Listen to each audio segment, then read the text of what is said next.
Estamos de volta com o Jornal da Manhã. E na abertura do Sínodo da Amazônia, no Vaticano, o Papa Francisco cobrou respeito à cultura indígena e criticou as ideologias. No discurso que abriu os trabalhos do Sínodo, Francisco reagiu contra as palavras ofensivas direcionadas aos povos indígenas e afirmou que as ideologias são uma arma perigosa. As ideologias são uma arma perigosa. Diante de mais de 250 participantes, o Papa disse que ficou triste ao ouvir um comentário sarcástico sobre um indígena com penas na cabeça e foi aplaudido ao questionar se existem diferenças entre usar plumas na cabeça ou o chapéu dos líderes da igreja. E o tricórnio que usam alguns oficiais de nosso dicastério. O relator do Sínodo, o cardeal brasileiro Dom Cláudio Umes, arcebispo emérito de São Paulo, declarou que a igreja precisa abrir suas portas e caminhar próxima de todos. Principalmente de quem vive nas periferias da humanidade. Antes da abertura, os participantes se reuniram na Basílica de São Pedro e saíram em procissão. Até dia 27, eles vão discutir questões ambientais, temas sociais e religiosos dos 9 países que têm territórios na Amazônia. O Brasil, com 58 representantes, é a maior delegação do Sínodo. E vamos falar de bem-estar agora e a gente faz uma provocação. Que tal nessa semana você finalmente começar a fazer uma ginástica? Claro que essa pergunta é para os sedentários. E sedentário, segundo a Organização Mundial de Saúde, é quem não pratica pelo menos 150 minutos de atividade física por semana.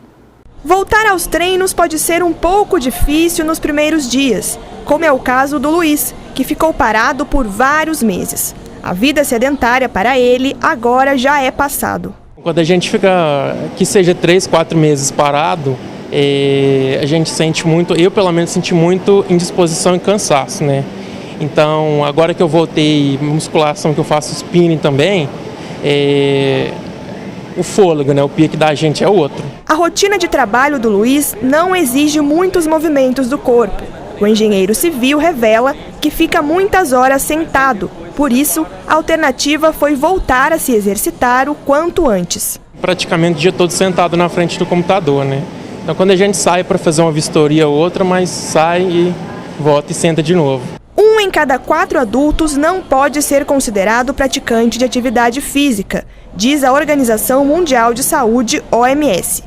Entre os adolescentes de 11 a 17 anos, 4 em cada 5 são sedentários. O sedentarismo é definido hoje pelas instituições que avaliam o que significa realmente exercício e os resultados, uma prática de 50 minutos de exercício durante 5 dias da semana. Ainda de acordo com a OMS, para ser uma pessoa ativa, é necessário praticar 150 minutos de atividade física aeróbica moderada por semana. Para os adolescentes, a recomendação é de 60 minutos de atividade moderada a intensa todos os dias. Na verdade, o ser humano ele não gosta muito de se movimentar. É uma tendência natural que a gente volte e se acomode na nossa zona de conforto, né?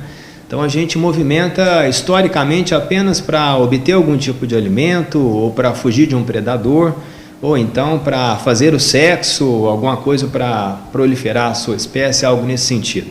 E o grande desafio é que à medida que a modernidade ela trouxe alguns benefícios, algumas comodidades, nós deixamos de movimentar. Então é importante que todos tenham consciência que organizem um horário no seu dia, na semana, para que estimulem o nosso corpo a produzir os movimentos, de maneira que você possa estar mais ativo e também evitar algumas doenças. Outro levantamento de 2018, também da OMS, chegou a uma estatística de que 47% dos brasileiros não praticam atividade física o suficiente para se manterem saudáveis. Mas nem tudo está perdido. Segundo o médico, o sedentarismo pode deixar de ser um hábito. Só depende de quem tem força de vontade. Acho que a primeira coisa é ter uma conversa bem transparente e perceber se a pessoa está no seu momento de vida. Por quê? Porque nós não mudamos ninguém. As pessoas se mudam. Então nós temos que ter uma conversa onde a pessoa possa se constatar e entender a importância do cuidado consigo mesmo. Esse é o primeiro ponto. O segundo Entender que o melhor exercício que existe é o exercício que proporciona prazer. Terceiro ponto, depende muito da iniciação. A forma como a pessoa é iniciada, ela pode amar, pode ser uma novidade, ela pode apaixonar e se transformar. Mas se ela não for corretamente iniciada, ela pode ter uma experiência desfavorável e não terá adesão. Num outro momento, entender que é um passo de cada vez, menos é mais. Então a pessoa tem que ter uma preparação física mínima para que ela possa um dia avançar e ter uma outra experiência com algum tipo de exercício ou prática esportiva. E assim ela perceber como é relevante esse estilo de vida fisicamente ativo, porque na verdade é uma geração de hábito.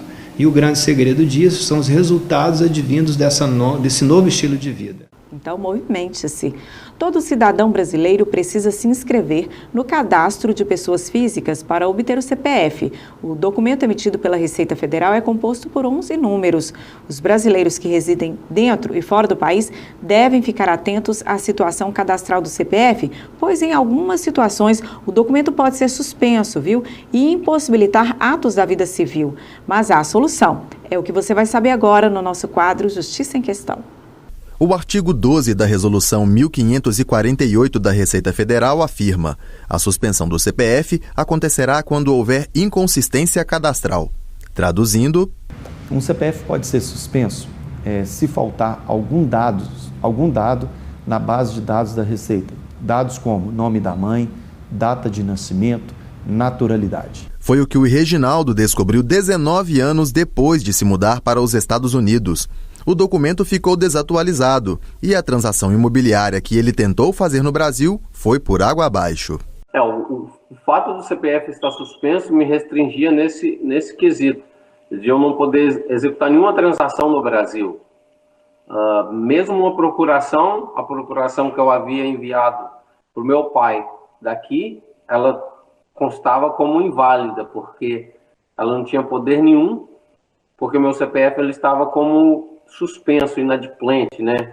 Não sei o termo mais juridicamente próprio para usar. Além da suspensão, o CPF ainda pode apresentar outras duas situações. Pendente, quando o contribuinte não entrega a declaração do imposto de renda em tempo hábil, ou cancelado, que acontece somente por ordem judicial. A Justiça pode ser acionada não só para o cancelamento, mas também se o contribuinte estiver com o documento regular e sofrer alguma restrição sem motivo que provoque algum dano. Caso a pessoa venha a sofrer um constrangimento, ele poderá buscar uma reparação nas vias judiciais. Eu tenho conhecimento que a União já foi condenada em virtude de emissão em duplicidade de CPF, de forma irregular. Mas também eu conheço um caso de homônimo, onde o município, por prestar informações irregulares à Receita Federal, ela acabou por cancelar indevidamente um CPF de um cidadão, o que acabou gerando um processo e condenação do município em danos de ordem moral em virtude do fato. Ricardo diz que CPFs irregulares não são raridade. Hoje, temos em média 22 milhões de CPFs suspensos por problema cadastral.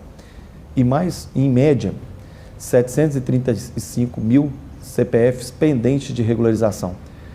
São contribuintes que faltam apresentar a declaração de imposto de renda.